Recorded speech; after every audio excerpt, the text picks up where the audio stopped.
pledge allegiance to the flag of the United States of America and to the republic for which it stands, one nation, under God, indivisible, with liberty and justice for all.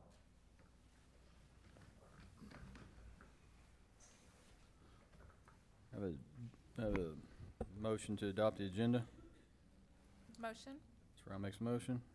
Second. Mr. Pondrum seconds. All in favor, show of hands. And the motion carries. Citizen statements. The district has not received any requests for citizens' participation per board policy BDDH. Written communications. The district has not received any written communication as well, Mr. President. Military update. Good evening. I want to welcome in the new year and hope that you all have many amazing adventures in 2023. I can't believe it's 2023, but then I'm old. We've got a few classes coming up that might be of interest to some folks. We've got an American Red Cross CPR, First Aid, and AED certification. These are really good classes, especially the CPR one, if people are looking to do babysitting or things like that. And that is available the first and third Friday of each month, and you can get the information on the MWR website at leonardwoodarmymwr.com. And we also have a Red Cross lifeguard class, which is great for those youth looking to become lifeguards for summer jobs. And that will be starting on February 10th. We have a couple of fun free events coming up. We've got a Taste of the Art show.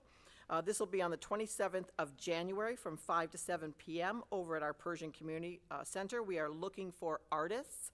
We have different judging categories. We've got drawing, painting, photography, and sculpture. It is absolutely free for grades K to 12 to enter. We do have a small fee for adults that would like to enter. And again, that information is on our website. On February 25th, we will have our free kids fishing derby, and that will be at the Stone Mill Springs on Fort Leonard Wood. If you've not been, it is a beautiful, beautiful nature area. It is for children ages 15 and under. They can be accompanied by an adult, and the cost is absolutely free, and we do provide a lunch. So just a couple of things for community outreach between the community and Fort Leonard Wood. And as always, we'd like to thank the Waynesville School District for all the support in FY22 or 2022. Looking forward to working with you in 23. That's all I have, pending any questions. Comments or questions? All right, thank you. District announcements. Thank you, Mr. President. First, I'd like to welcome the Career Center staff here tonight. I look forward to your spotlight on education, and also the district leadership team and I had the opportunity to do some learning walk observations last week, and there's a lot of tremendous learning going on with an excellent staff there, so thank you for hosting us. The Waynesville JROTC will host the 8th annual inter-service drill competition on this Saturday, January 21st at Waynesville High School. The public is invited to attend this free event, which begins at 8 o'clock a.m. in the Waynesville gym. Screenings for preschool children ages 3 and 4 who live in the district are now being scheduled for February 14th at Williams Early Childhood Center.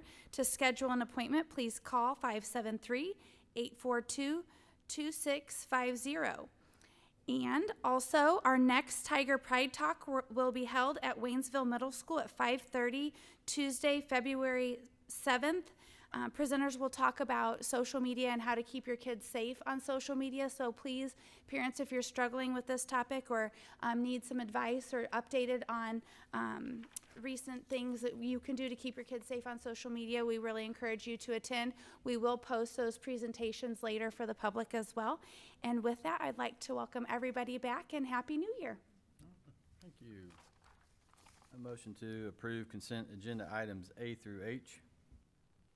So moved. Dr. Ford makes a motion. Do I have a second? Second. Ralph second. All in favor, show of hands. Motion carries. Student recognitions, Ms. Bells. Thank you, Mr. President.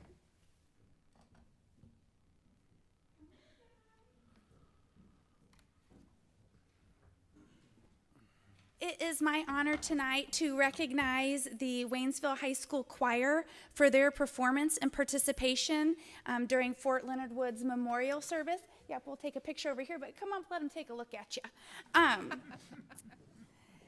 So here I have something from Colonel Albrecht, the Chief of Military Police, recognizing our choir, and then also a certificate on the behalf of the district. Thank you very much. We're super proud of you guys, and you represent us so, so well.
Thanks, Sydney.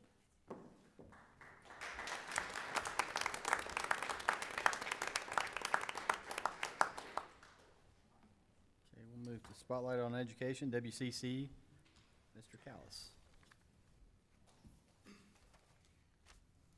Thank you, Mr. President. I would, first of all, like to thank the WCC staff for being here, and if I could get Mr. Strube to come up and help present.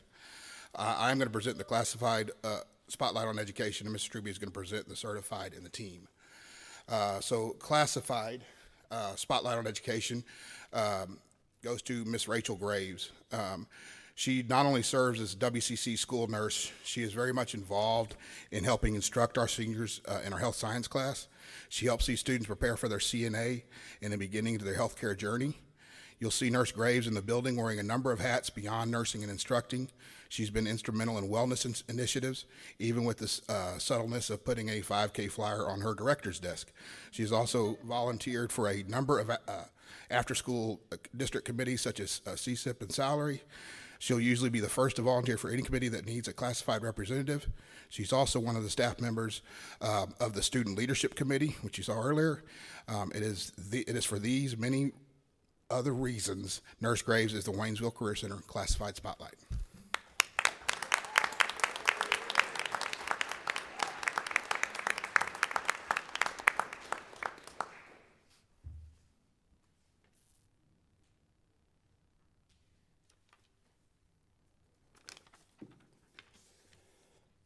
It's an honor and a privilege to present the next two awards. Starting with our Certified Spotlight, this instructor is probably one of the most district-wide recognizable people from WCC. On any given day, you can see him running around a football game, a basketball game, a wrestling match, convocation, our monthly board meetings, and even city council meetings. Mr. Wallace is our video production teacher at the Waynesville Career Center. By day, Mr. Wallace's extensive knowledge, expertise, experience is shaping students and helping prepare them for a career in the video production industry. Tim's passion for helping students, both present and past, is evident in everything he does. Mr. Wallace takes great pride in his work and always wants to see his students succeed, which can be seen from his Skills USA Wall of Fame, which is quite large. Through the years, Mr. Wallace has produced several district and state medalists, as well as a national medalist through Skills USA competition. By night, Mr. Wallace is prepping equipment and students for various video streaming events throughout the district, as we can witness tonight. It's for all these things that Mr. Wallace is our certified spotlight. Congratulations, Mr. Wallace.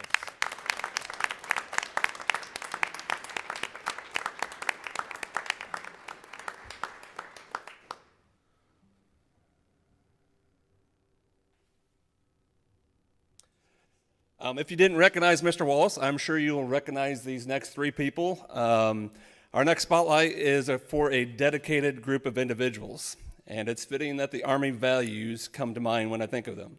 The Army values acronym is leadership, loyalty, duty, respect, selfless service, honor, integrity, and personal courage. The group that we're honoring tonight is our JOTC crew, which consists of Colonel Williams, Sergeant Major Tetreault, and First Sergeant Faddle. I'd like to pull out a few of these groups' values, the first being duty. Days, evenings, and even weekends, this group is working with our students to help them become leaders and productive members of society through training, JOTC Raider events, drills, and even honor guards at school activities.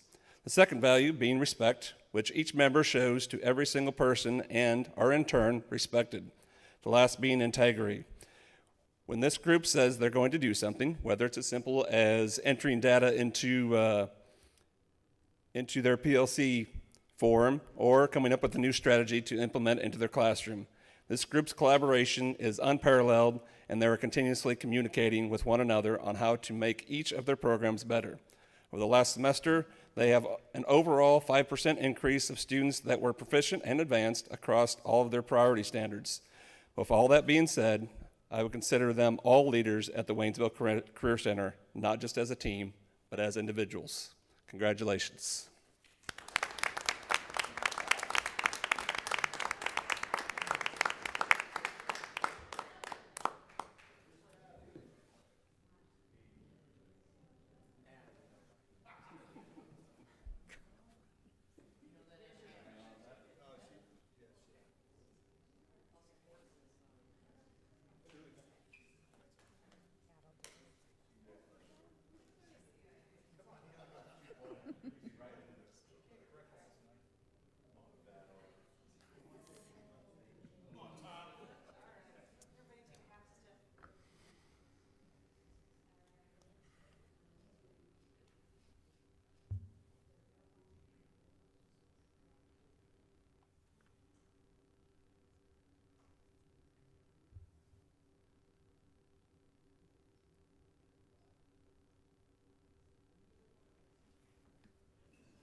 Mr. Wallace, if you're wanting to give a speech, the podium's yours.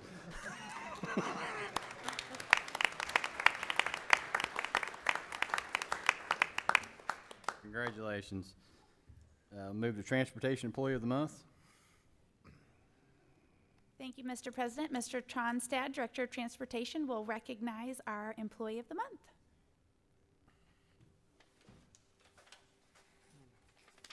Good evening. Want to start off by saying how blessed and thankful I am to have this opportunity every single month. It's a hard decision to make, but in a good way. Not because we don't have anyone that really deserves to be recognized, but we have so many that do. I was thinking about that today. If I had to sit there and try to think of one person and I couldn't do that, we'd have a problem.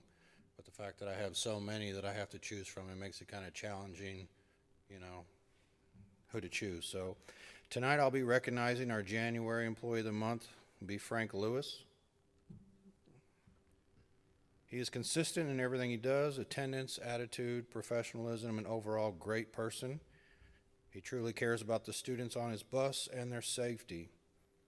Getting a paycheck is a nice bonus, but when you look past the money and realize you're making an impact on children's lives, whether intentional or not, you receive the satisfaction of knowing you're making a difference.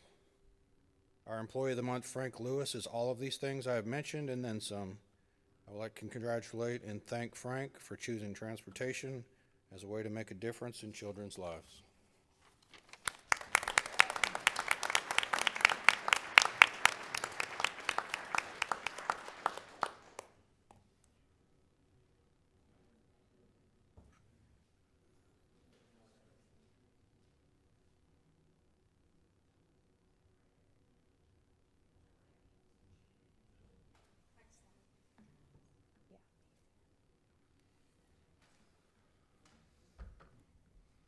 I'll move to community recognition. Dr. Goforth.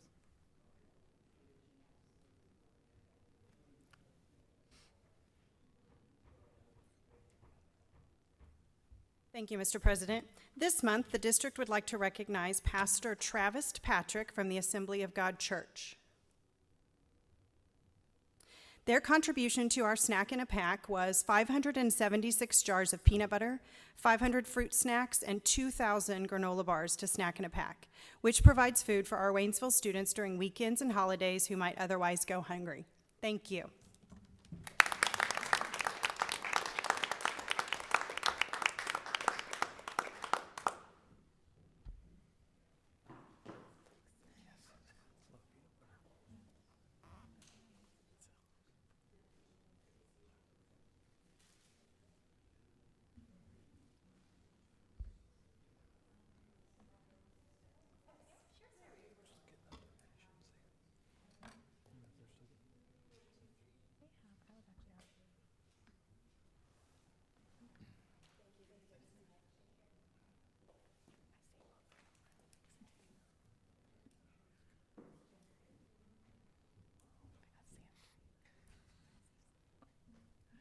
Construction project update, Mr. Harrison. Thank you, Mr. President. Don't have a PowerPoint tonight. There's not much that's aesthetically changed over the last month. There's been some progress as they've been working on the buildings, but just kind of a quick verbal update on where we're at with everything. We do have 4 ongoing construction projects in varying phases of completion. The Career Center, that one is substantially complete. There's a few, they're moved in, they're using the facilities. There's just a few minor little loose ends to tie up. Mostly have to do with supply chain issues, getting the equipment in to complete that. Our transportation building is in a similar stage right now. It is substantially complete as well. They've moved into the building, they're using it. There's some parts from the supply chain issues we've had. We're waiting on to complete that. We're supposed to receive those parts around the March timeframe, at which point they would update that and the building would be fully complete. And then the IT storage building, we're in the same boat as they were waiting on some electric parts for that as well. Supply chain issues, they expect those parts to be in within a week or two. And so as soon as they do, they've told me that the electricians would come in and within one or 2 days time, they would have that done. And then the remaining items will be wrapped up within a week or two after that. So that's the construction update. Is there any questions on any of those items? All right, thank you, Mr. Harrison. Career and technical education update, Mr. Cowles.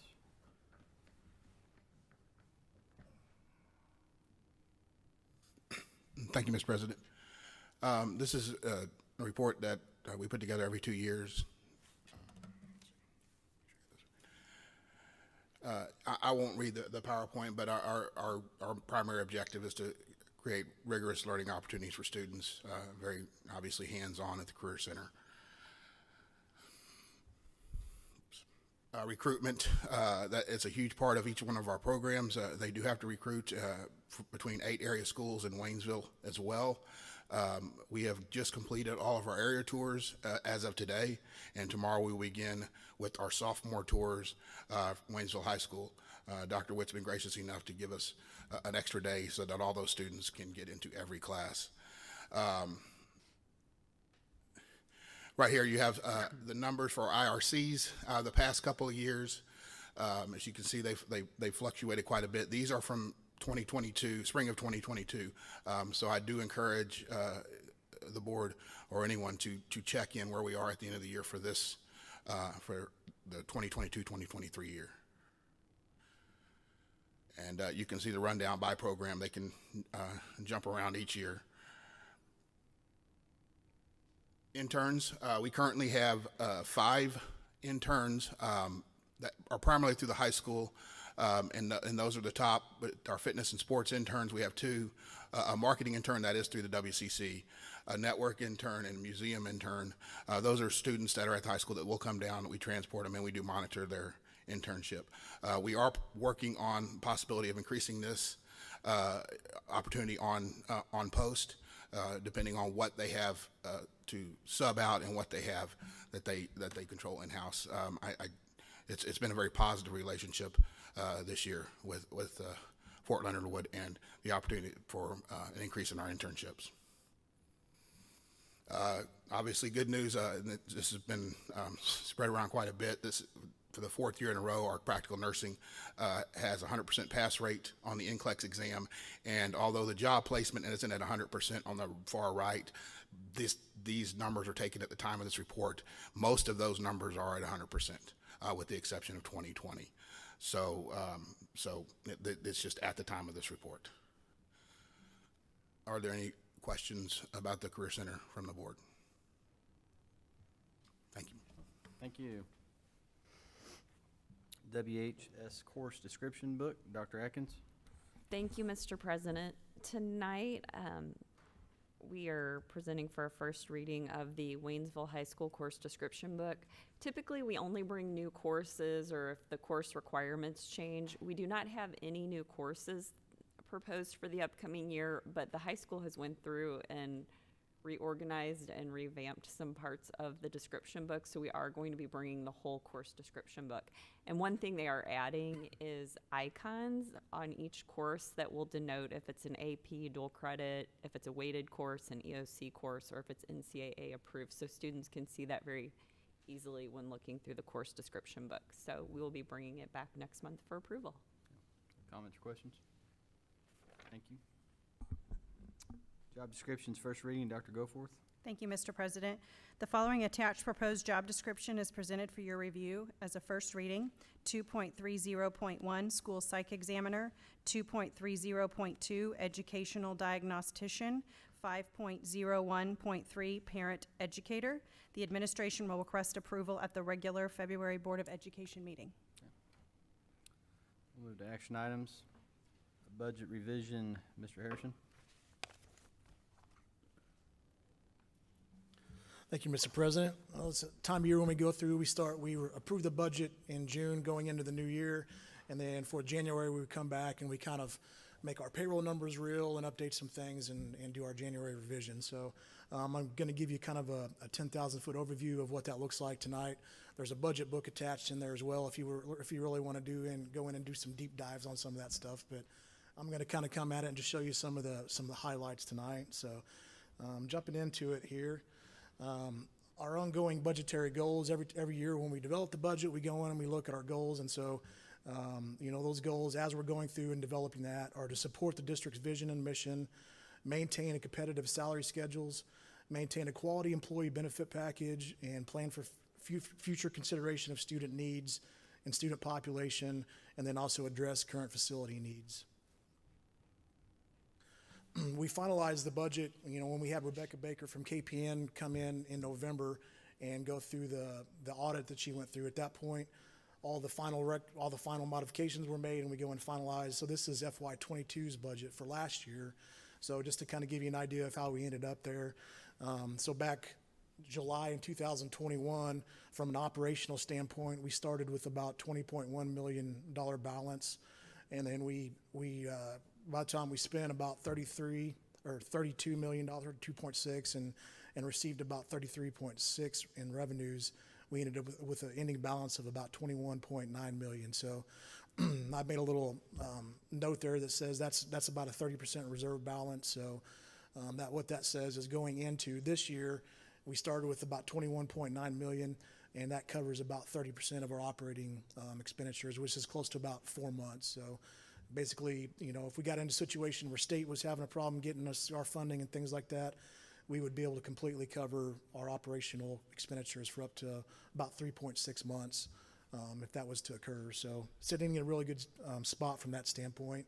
Overall, the capital outlay, capital projects, we started with about 33.2 million, and we ended with about 38 million in there.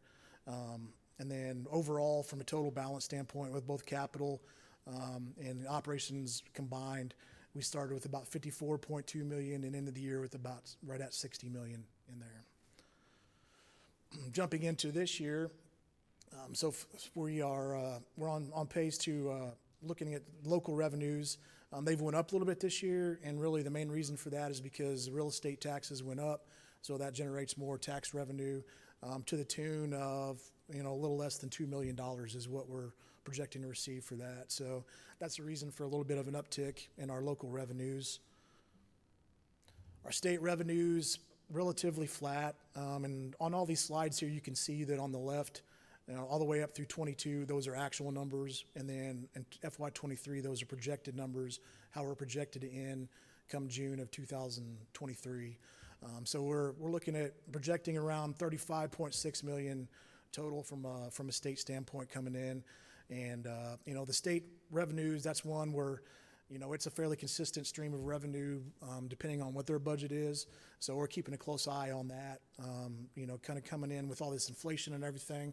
We could see a situation next year and potentially the year following where they have to kind of do some cuts and things on their end. And so we could see a potential cut in state funding coming into next year and the year after. But more to come on that. As I have more information, I'll continue to update the board on that.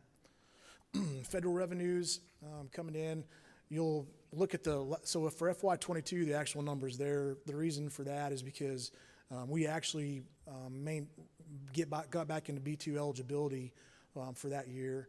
And so, whenever the FY '18 tax levy took effect, we're always 3 years behind on that. So that levy increase took effect, and it raised our impact aid numbers for that year. But then also, if you look, we were a little bit low from an impact aid standpoint in the year prior to that. And so you never know with impact aid when you're going to get your funding. We were supposed to receive a payment in June for FY '21. That one didn't come in until July, so it got revenued into the FY '22 year.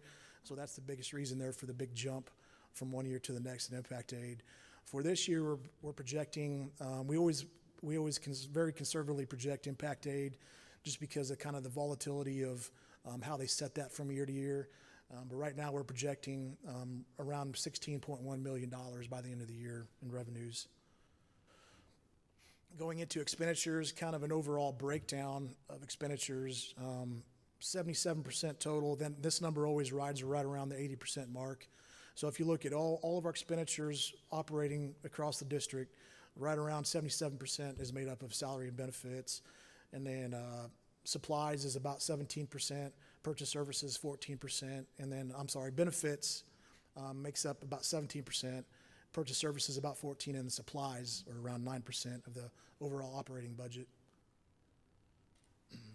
Kind of going into a little bit more of a deep dive on the employee and salary benefits expenditures. We had a little bit of a jump from last year to this year. That's mainly due to, we did a lot of things with the salary schedule this year. We had a fairly significant increase on salary schedules, but we also came in and we adjusted the paraprofessional pay, which is pretty significant as well. We did a lot of things with the driver pay as well, and then we also added the career ladder this year, which I'm kind of projecting that out. Overall, we're going to be right about $46.2 million in total on salary and benefits for this school year. Our purchase services, this is our things that we pay for, like OPA, K-12 ITC, some of those things where we hire third-party vendors to come in and provide some of these services for us. And there's been a trend over the years of us kind of partnering with more and more organizations to do that. So that's kind of why the uptick there. Overall, for purchase services this year, we're projecting to spend right at $17.5 million. Food services expenditures, it was spin up the last couple of years with all of the free funding coming in. Breakfast and lunch has been free for so long, so there was a pretty drastic increase in people coming in and eating breakfast and lunch. This year we've had a little bit, they're spinning down a little bit as far as like the amount of breakfast and lunches that the kids are eating, because now, for up to this point, they've had to pay for the lunches, depending on their lunch status, but their meal status. But so we have had a little bit of a decrease in people coming in and eating. So we're projecting the expenditures to be a little bit less from that standpoint. Transportation expenditures, the increase there over the last couple of years has mainly been due to the transportation facility that we're working on. So after this year, those numbers should go back down closer to that $3.8 to $4 million mark. But it's been up the last couple of years because of the facilities and the equipment and everything that we purchased to get that building up and running. Overall capital project expenditures, this number fluctuates from any year to the next depending on how many projects we've got going on. For this year, we're projected to spend right at about $16.1 million. That includes all the projects we currently have going, and then all the things that we do in the buildings as far as, like that we have a couple of big roofing projects we've done this year, all of our stuff on the athletic fields, all that kind of stuff goes into this. So this year we're projected to spend right at about $16.1 million overall in capital expenditures. And then from a total expenditure standpoint, we're looking at spending right at about $93.4 million total. And that's factoring in capital expenditures and operating and everything. And this kind of puts it together in one big ball of wax here. So you know, that $21.9 million there, that was the number we ended in FY '22. That's what we're carrying in as a beginning balance in FY '23. And by the time this year's over with, we're projected to maintain right about $22.6 million and from an operating standpoint. And then from a capital project standpoint, we're right at about $38 million beginning the year, and we're looking at ending the year right around the $29.8 million mark. And then total, we started with right around, I'm having a hard time seeing the numbers here, but we're started right around $60 million there and looking to end at right around $52.4 million. That's overall. And then just to kind of summarize here real quick, just some highlights for the year. As I mentioned earlier, state revenues remaining relatively flat. Kind of looking at those cautiously over the next couple years, depending on how the economy does. If they get a handle on inflation, you know, they're dealing with the same things we are. A lot of their budget is supplies and things like that, and as those go up, then they have less money to spend on other things as well. So keeping a close eye on our state revenues. Our ESSER 3 allocation, we still have this year and next year to receive those funds. We received a total of right around $5.9 million total for that. And then we had that requirement, we had to spend about 20% of that on bridging the learning gap, and that comes out to right around $1.2 million. What we've used that for has been a lot of our after-school programs and some summer school things that we've done, some additional summer school offerings that we put out there. And then so that leaves about $1.5 million that we're drawing down over, it'll be for this year and next year to finish it off. And then that'll be the last of the ESSER funding that we'll receive. And then just the last thing here, heavily impacted B2 eligibility for FY '22.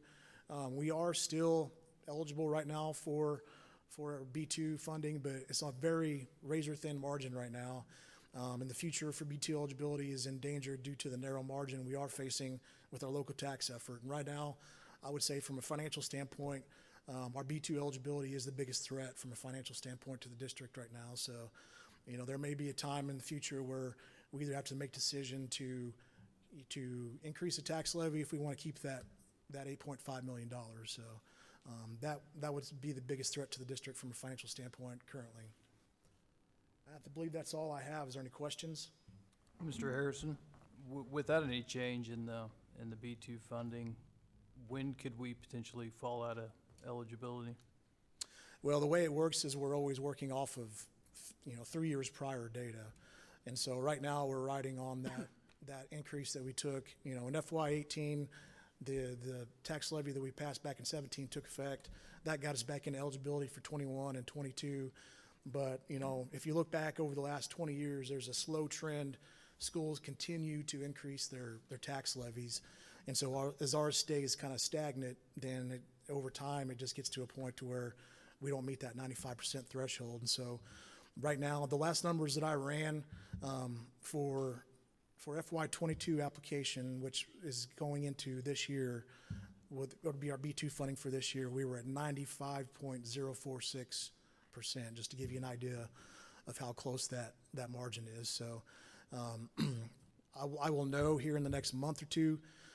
For FY '23, they're actually looking at all the B2 applications currently, and we are using a new method of comparing ourselves to other districts right now, that there's probably only 5 other districts in the nation that are going to this level of doing the comparison methods. And so I'm just seeking out approval for that currently. As long as they approve the method that I've used to do that, then we should regain eligibility for FY '23 for this year. And then beyond that, it would just be, I have to wait until next year to get the next data sample to go through and process that. But yeah, just to give you an idea there, for this year's B2 eligibility, we're riding right around 95.046 margin there. So it's, when I say razor thin, it's very razor thin. So. Sure, thank you. Any other questions? Where do you see us finishing with our reserve for fiscal year '23? Right around the 30% mark. 30%. Yeah, we can have that discussion further. We have some kind of latitude there to shift some of the capital expenditures and things around. But, you know, we can have that discussion prior to June. If we want to push that up a little bit, we can. But, you know, that 30% mark, that's a pretty good place to be. Not a lot of districts are at that high level of reserve. So, you know, going into next year, I feel comfortable with that, but that's a discussion we could have. If we want to bump that up a little bit, we'll have that latitude, so. Comments or questions? Motion to approve budget revision. Make that motion. Partner makes a motion. I have a second. Second. Mr. Rouse, second. All in favor, show of hands. Motion carries. Thank you. Annual school board election ballot, Mrs. Bells. Thank you, Mr. President. The final date to file for Board of Education candidacy was Tuesday, December 27th, 2022 at 5:00 p.m. The proposed ballot format of board candidates for the April 4th, 2023 election will be submitted to the Pulaski County Clerk prior to the deadline of January 24th, 2023. There are 3 seats on the board, each for a term of 3 years, and are to be scheduled and filed for this election. The official ballot for said election will be David Griffin, Lane Lurcher, Rick Harn, and Andy Anderson. Do I have a motion to approve the school board election ballot? So moved. Dr. Foreman makes a motion. Do I have a second? Second. We'll give it Dan this time. Thank you. Show of hands. Motion carries. Summer school proposal, Dr. Atkins. Thank you, Mr. President. The 2023 summer school program proposal is attached. Our summer school is proposed to run from June 1st through June 29th. Administration recommends approval of the 2023 summer school program as presented. Any comments or questions? Do I have a motion? Motion. Mr. Ponder makes a motion. Second. All in favor, show of hands. Motion carries. Job description, second reading, Dr. Goforth. Thank you, Mr. President. The following attached proposed job descriptions are presented for your review as a second reading. 4.05.1, school bus driver. 4.13.4, food service lunch program secretary. 5.02.3, school bus aide. The administration requests approval of the above job descriptions as presented. Have any comments or questions? Do I have a motion? Motion. Brown makes a motion. I have a second. Second. Jerry, second. All in favor, show of hands. Motion carries. 22-23 staffing plan revision, Dr. Goforth. Thank you, Mr. President. The following revision to the 22-23 staffing plan is presented for your review. An additional full-time custodian district-wide. Administration recommends approval of the revision to the 22-23 staffing plan as presented. Any comments or questions? Have a motion? Motion. Mr. Ryan makes a motion. Dr. Fulmer second. All in favor, show of hands. Motion carries.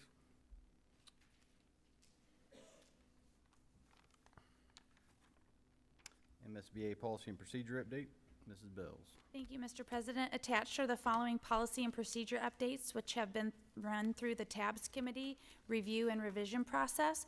No comments or suggestions were received by to the administration, and we are asking board approval at this time, please. Any comments or questions? Do I have a motion? Motion. Mr. Harden makes a motion. Do I have a second? Second. Rouse second. All in favor, show of hands. Motion carries. Closed session, closed record, closed vote is allowed by RSMO 610.021, Section 3, hiring, firing, discipline, and promotion of employees, and Section 13, individual personnel records, performance ratings. Do I have a motion to enter closed session? Motion. Second. Ms. Rowell, motion.